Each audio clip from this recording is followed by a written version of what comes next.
बरेली से आने वाली ये खबर सिर्फ एक कत्ल का वाकया नहीं बल्कि दोस्ती जैसे मुकद्दस रिश्ते पर एक गहरा सवाल भी खड़ा कर रही है। आज लोग ये कहने पर मजबूर हैं कि जब दोस्ती दोस्त की जिंदगी का दुश्मन बन जाए तो फिर दोस्ती का मतलब क्या रह जाता है। यहाँ बात हो रही है 30 साल पूजा राणा की, जो बरेली के दुर्गानगर इलाके में रहती थी और पेशे के एतबार से एक इवेंट मैनेजर थी। पूजा 12 जनवरी को घर से ये कहकर निकली थी कि वो एक इवेंट के लिए जा रही है। उसने माँ और बहन को मुस्कुराते हुए अलविदा कहा, लेकिन इस रात वो कभी घर वापस नहीं लौटी। इसके मोबाइल फोन बंद होने के बाद घर वालों की बेचैनी लम्हा बलम्हा बढ़ती चली गई। 13 जनवरी को अहले खाना ने पुलिस में गुमशुदगी की रिपोर्ट दर्ज करी। तलाश शुरू हुई, सीसीटीवी फुटेज चेक किए गए और आहिस्ता आहिस्ता जो हकीकत सामने आई वो सबको हिलाकर रख देने वाली थी। पूजा को आखिरी बार इसके करीबी दोस्त विमल कुमार के साथ देखा गया, वही दोस्त जिसे घर वाले अपना ही हिस्सा समझते थे। जब पुलिस ने विमल से पूछगछ की तो उसने इब्तिदा में झूठ बोलकर गुमराह करने की कोशिश की, मगर सख्त तफ्तीश के बाद वो टूट गया।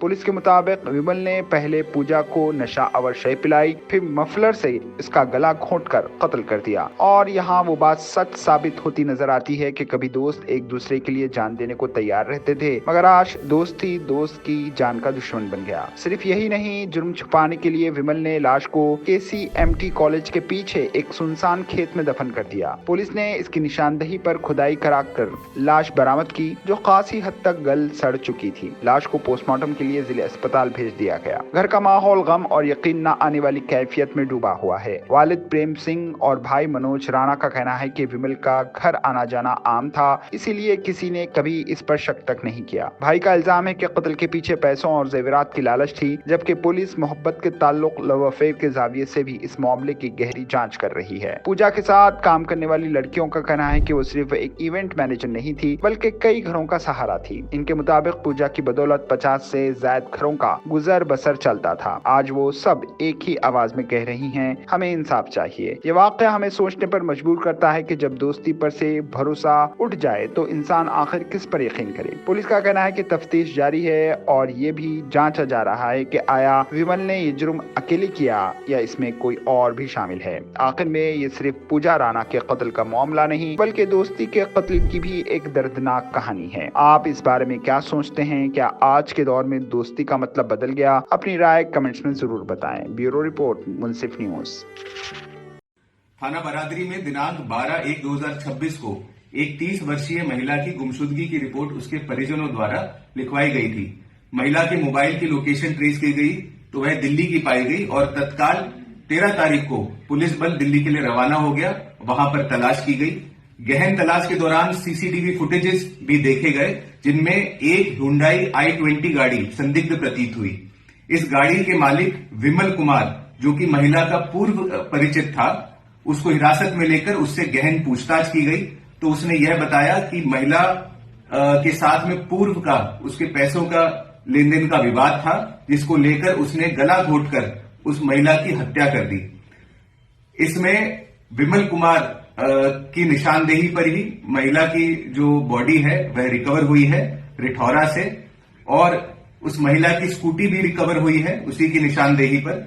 इस प्रकरण में परिजनों द्वारा तहरीर दी गई। उस तहरीर के आधार पर FIR पंजीकृत की गई है बरादरी थाने में और आगे की विधिक कार्रवाई की जा रही है।